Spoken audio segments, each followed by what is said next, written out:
Hello bachcho, let's see the question first. Find the average momentum of molecules of hydrogen gas in a container at temperature 300 Kelvin.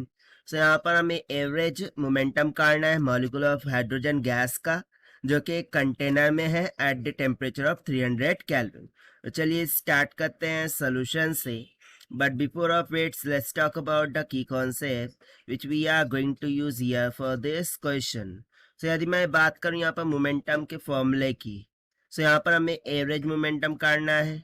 So P average this will be equals to the mass into average velocity of that all the molecules होंगी, right. तो सबसे पहले तो हमें ये V average find out करना होगा।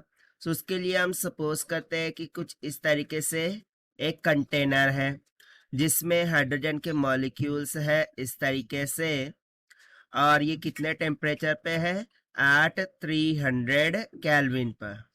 So now if you see that say every and each of the molecules will move in different directions like this। एक इधर जा रहा होगा तो एक इधर जा रहा होगा, एक इधर तो एक इधर, ठीक है। ये क्या हो रहे होंगे, डिफरेंट डिफरेंट डायरेक्शन में मूव कर रहे होंगे। So that rather to calculate the velocity of a single molecule, हम यहाँ पर डायरेक्टली क्या लेंगे, average velocity of the molecules of hydrogen gas. So यहाँ से हम क्या बोल सकते हैं, we will calculate the combined velocity of molecules of gas as V average।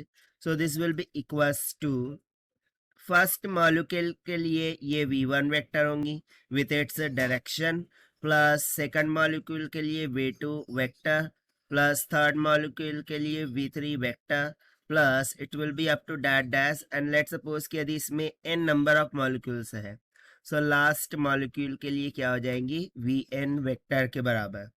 Now if we see that, सो यहाँ से V एवरेज ये किसके इक्वल निकल के आएगा, जीरो के। ऐसा क्यों, क्योंकि every and each of the molecules are moving in different direction. So उसके कारण से एक दूसरे को कैंसिल आउट करते जाएंगे और हमें V एवरेज क्या मिल जाएगा, जीरो के इक्वल मिल जाएगा। बट हमें तो कैलकुलेट करना था एवरेज मोमेंटम।